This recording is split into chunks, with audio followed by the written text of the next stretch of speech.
the people of Murima, and most of Raila's opponents, including the so-called Gen Zs, have always suggested that Raila Odinga should embrace dialogue as a way of resolving political differences. That is what we have always told Raila Odinga, that please use dialogue as a mean to resolve political differences. So in June of 2023, Raila Odinga, after the demos, decided that it was time for dialogue. He heeded to our advice. Yes, Raila Odinga said, okay, fine, I hear you. You are saying dialogue is the way. I agree with you. Moving forward, I am going to resolve political differences with the powers that be through dialogue. That is what I have been advocating for. That is what some of you were advocating for. That is what people used to tell Raila Odinga, that please stop taking people to the streets to destroy property and then eventually lose their lives. There are other better ways, and one of them, Bwana Raila, is dialogue. And then Raila Odinga listened. And he said, okay, fine. I know I can be on the street forever, and I will not lack people who will go to the street, but I have listened to you. And moving forward, I will resolve my challenges or political differences through dialogue. Ladies and gentlemen, in normal cases, if somebody agrees with the advice or somebody takes the advice you gave, do you frown upon this person or do you feel happy and embrace them? In normal cases, when you are telling somebody that please don't do A, do B, and that person says, okay, fair enough, I'll listen to you and I'll do B, do you frown at this person for doing what you asked? Or do you embrace them now? That, ladies and gentlemen, is the problem we have in this country.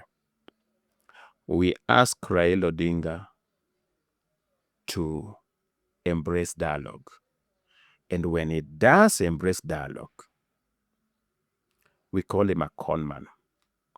And why do we call him a conman? Because at that particular time when he is embracing dialogue, we have just decided that the best way to resolve political differences is through anarchy. Yes.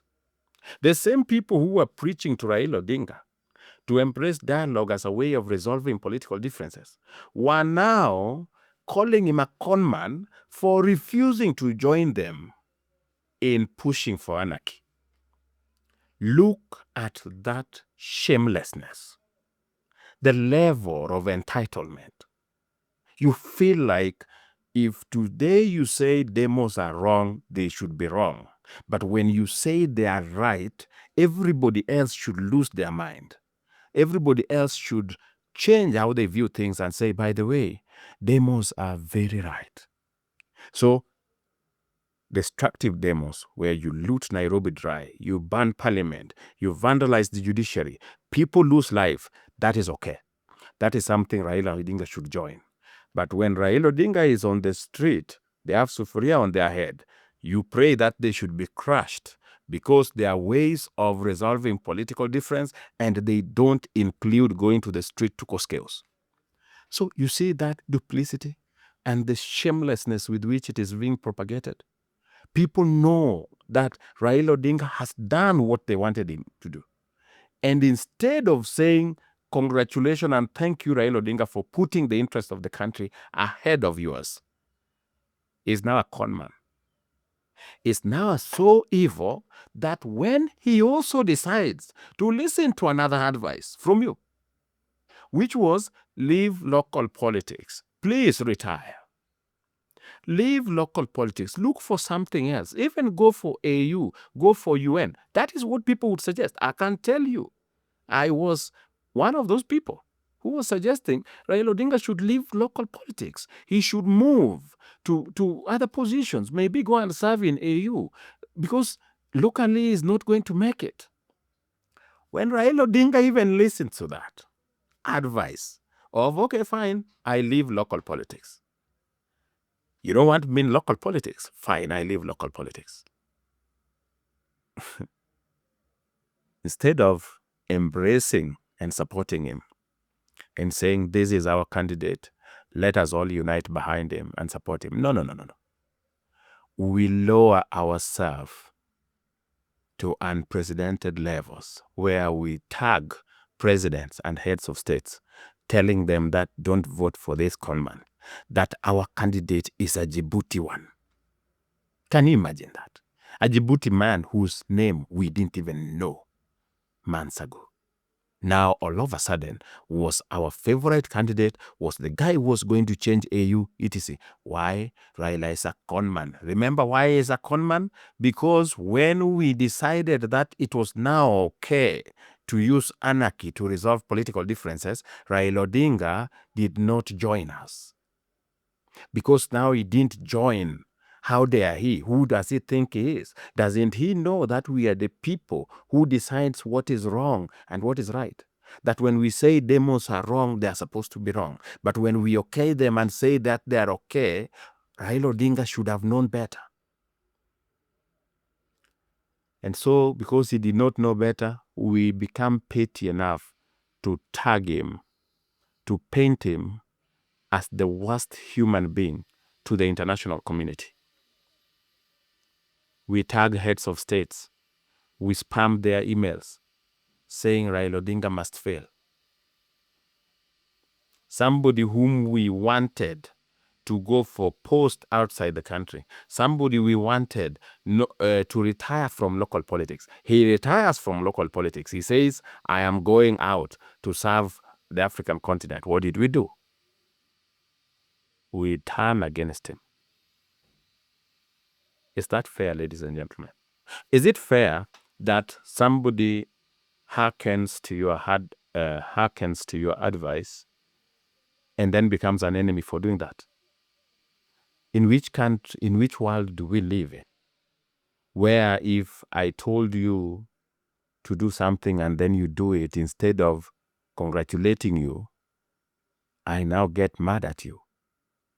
And that, ladies and gentlemen, is the hypocrisy in this country. There are people who oppose certain things simply because it is not benefiting them.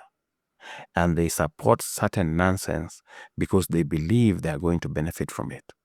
Rigathi Gachagua was going to office as early as 5 a.m. and he was swearing he was going to ensure that Raila Odinga and his goons do not set foot in Nairobi. In fact, there was a time he was celebrating and saying, I made sure that that nonsense never reached Nairobi. That in Nairobi, I kicked them out of Nairobi. He was very proud how he kicked Raila and his people out of Nairobi. This Rigathi, who was so against demonstration, who was so against anarchy, was again very sad when Raila Odinga did not join his group of Gen Zs to overthrow Ruto. Raila Odinga was just demonstrating. These ones were threatening to overthrow Ruto. And these ones are okay. These ones, Rigathi called them heroes, my children. But when he was dealing with Luos, those who are now goons, when he was dealing with Luos in June of 2023, he was dealing with goons. Why are they demonstrating? Why can't they use other methods to resolve political differences? But when it is now the sons from Mount Kenya on the streets, now they are innocent people who should have been allowed to do whatever it is that they wanted to do. And Raila did a big crime, refusing to stand with them, refusing to support them. Ladies and gentlemen, I want to tell you that with that type of hypocrisy, this country will not go forward. Because we will be making the likes of Raila Odinga wonder what is it that they should do. Because when they go this route, we tell them that is the worst route. Do this. When they come to do that, you tell them that is nonsense. It's the same thing I was telling you when I did the video about the Kikuyu versus Luo political rivalry. Kikuyus would insist that Uhuru Kenyatta is better than Raila Odinga. And so they will overwhelmingly vote for Uhuru Kenyatta. But when Raila says, okay, I have learned from my mistakes, I have just seen what Uhuru is doing, and I think this is a very good leader. Now, I want to work with him. In short, you are right, ladies and gentlemen. What happens? Kikuyus walk out. How dare you join us? Now, all of a sudden, Uhuru becomes the worst person that has ever lived. Raila is on the ballot again in 2022. He says, it's now me against Ruto. Even the Uhuru is telling them, vote for Raila. They're like, no. Ruto is a better leader than Uhuru Kenyatta. Let's go with Ruto. Well, they vote for Ruto. Ruto is president. Raila says, I have seen what Ruto is doing. I have looked at the affordable housing. I have looked at SHA. I've looked at the fertilizer program. And I think this person needs to be given room to work. I think what Ruto needs is an environment that can help him deliver. And so I, as Raila Odinga and my people, we are not going to be the stumbling block. We are not going to be the excuse that somebody would use and say, you see, Ruto would have delivered. Why not for Raila and his people? So I have decided that not only am I supporting this government, I am also willing to donate some of my people to help in running government policies. Well, you think he would be celebrated for seeing the light? No. Raila is evil. He's a conman. He's a tumbocrat. The broad-based government is now called the blood-based government. Another thing. That type of inconsistency and the fact that we don't even feel shame is why I say it will take this country a very long time to get politically integrated. People will still just be very divided because the hypocrisy is too much. Okay? Whatever it is that Raila supports must be evil, even when it is something that we recommended he should do. And so, to answer the question, has Raila Odinga been judged unfairly? I can say on this, yes. The fact that Raila Odinga listened to us and embraced dialogue as opposed to violent street demos, I say Raila Odinga should have been celebrated.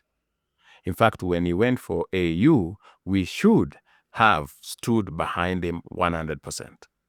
We should have not abandoned our son and started supporting other people for pettiness sake. We should have just joined and supported Raila, because for the first time, Raila Odinga was doing the things we've been advocating for. So, ladies and gentlemen, I feel that Raila Odinga, to some extent, has been judged unfairly, and by the so-called Gen Zs. They have been very unfair and unrealistic at the same time. Today, they want Raila Odinga to join them in their demos in the name of seeking justice. And if Raila Odinga doesn't, if Raila Odinga says that, okay, no, instead of demos, why can't we just demand that the police does a thorough investigation? If it is post-mortem, let us have independent players. If we don't trust government, let us have independent players to tell us what happened to this person. If it is whatever we want is a closure, we want the people who did this to pay for it. If it is found at the end of the day that Deputy Inspector General of Police was involved in killing a young man, then let the law take its course. When Raila says that, he's a conman, he's a tumbocrat, he has a full mouth, so he can't talk. Ameshiba, hawezi ongea. He is expected to be on the street to resolve a criminal case. So how does going to the street resolve this? What does it do? Because even if today you went and demanded that Eliud Lagat resigns, so what? After that, does it get you who killed this person? Because justice and closure is when you know who killed what and whether the law has taken course. If you wanted this guy to resign, he will resign. He will get his pension. He will go home. How does that help you? The thing that helps is investigation, thorough investigation, to find out what happened and the people responsible to be held accountable. That is more important than going to the street to sing Ruto must go. But is it justice that you are after? No. You are after politics. So Ruto must go is the clarion call. You want to be on the street for everything. Anything that happens, if a mosquito bites somebody somewhere in Central, oh, Ruto has sent mosquitoes to kill us, we should be on the street. So fine. If you are to be on the street, why do you demand that Raila Odinga must be with you if he's seeing things differently? Like I was telling you, ladies and gentlemen, when it's come to Raila, of late we've been very unfair. He has tried to appease them in every way, and anytime he tries, they even celebrate when he loses AUC. Who does that? But they do it. And even after that, they still tell him, come join us, let us make you president. For them, they feel Raila Odinga is somebody they can just toss to and fro. When he goes for AUC, you are going to fail. You are a conman. We don't want you. When he fails, they celebrate. After celebration, they're like, okay, Kuja, we want to make you president. The same people who said, retire from local politics, we don't want you here, are now willing to make you president. That's because at the back of their mind, they are persuaded you will listen to them and vie, and then they are going to dump you on the ballot. You will fail miserably, but it would have helped them to maybe make Ruto a one-term president the way they wanted. It's a very funny world. Anyway, ladies and gentlemen, that is what I wanted to tell you, that Raila Odinga has been treated unfairly, especially by the people of Murima, and for the reasons I've told you, just pure selfishness and the belief that they should control the likes of Raila Odinga. If you found value in this video, let me know in the comment section. If you disagree with whatever I say, also just share in the comment section. Otherwise, don't forget to like this video and share it with friends. Now, if you want more about how Raila Odinga has been misunderstood, watch this video.